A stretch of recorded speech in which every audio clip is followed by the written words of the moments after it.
Hey everyone, welcome back to Occupy Democrats. And it's Christmas Day in America. And I'd like to play Santa for our President Donald Trump by offering the gift of reaping what you sow in this breaking story.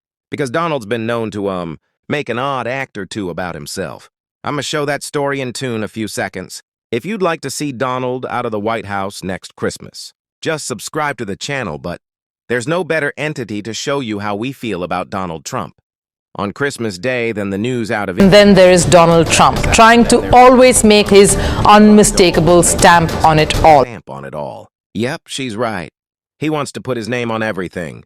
Because he just have a big event on Friday at the Trump-Kennedy Center. At the Kennedy Center. At the Kennedy Center, President Trump has been jokingly calling it the Trump-Kennedy Center for months, and his hand-picked board of trustees has now taken steps to do just that, voting to rename it the Trump-Kennedy Center. At a Thursday board meeting, from the Oval Office to the NFL sidelines, Trump wants his name everywhere. Well, I was honored by this board. It's a very distinguished board. Most distinguished people in the country? Oh yeah, he's so honored they're all fabulous. No, they're hand-picked loyalists. But the Indian news in terms of the gift of reaping what you sow didn't stop there. Here's more. Reports say the U.S. president wants the new Washington Commanders Stadium to bear his name, and I was surprised by it. Only problem, the fact fans aren't buying it. They don't want it because the same fans booed him, and loudly during his rare NFL visit, a moment that perfectly sums up Trump's ugly, love-hate relationship with the American sporting landscape. Currently at the Commanders' home game against the Detroit Lions. When Trump appeared on the big screen, the boos were deafening, and I was surprised by it. The crowd made sure he didn't feel welcome. And this isn't new. Trump has been booed at the U.S. Open, at the Super Bowl, at the FIFA Club World Cup. Everywhere he goes, it's the same chorus rejection, and I was surprised by it. Yes, Donald, this is actually what you reap when you sow. The hatred that you sow here, and I was surprised by it. And to top it all off in terms of reaping what you sow, look what Donald Trump said out very late last night about Stephen Colbert right here. This is the human being who runs the United States. Stephen Colbert is a pathetic train wreck. With no talent or anything else necessary for show business success, now after being terminated by CBS but left out to dry, he has actually gotten worse. Along with his non-existent ratings, Stephen is running on hatred, and fumes a dead man walking. CBS should, in quotes, put him to sleep now. It is a humanitarian thing to do. And so what happened? Yeah, the breaking story of canceling 20-year traditions. Because no one wants to be in your presence. Check this story out. Kennedy Center holiday concert canceled. After host pulls out over Trump name change, a Christmas Eve jazz concert was scrapped.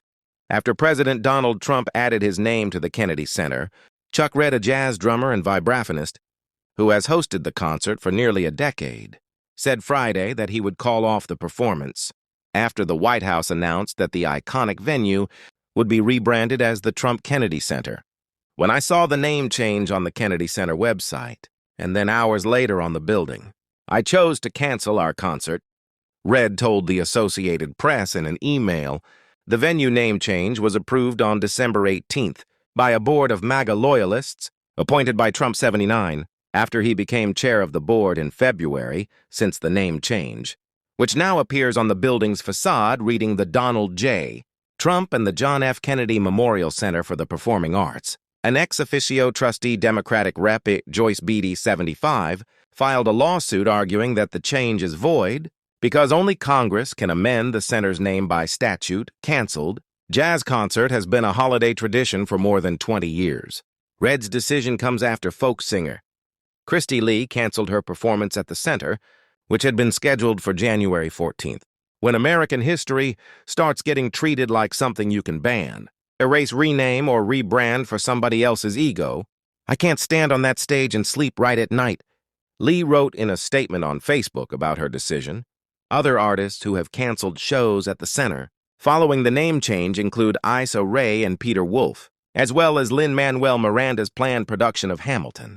The Kennedy Center was established through bipartisan legislation to create a national cultural center in Washington, D.C., which was signed into law in 1958 by President Dwight D. Eisenhower. In 1962, President John F.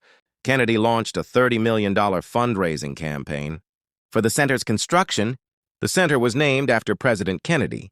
Following his assassination, through an act of Congress signed into law by President Lyndon B. Johnson in 1964, the Daily Beast has contacted the Kennedy Center for comment regarding the cancellation of the jazz concert, but did not receive an immediate response. Now it will be curious beyond the joy of the holiday season, regardless of what your religious beliefs are. But when Trump's second term is finally over, I wonder how fast and how furious everything that's legally possible will be reversed. I think that'll be the goal of the next president in their first year, or maybe the first 100 days, is to do a lot of remodeling in a lot of places.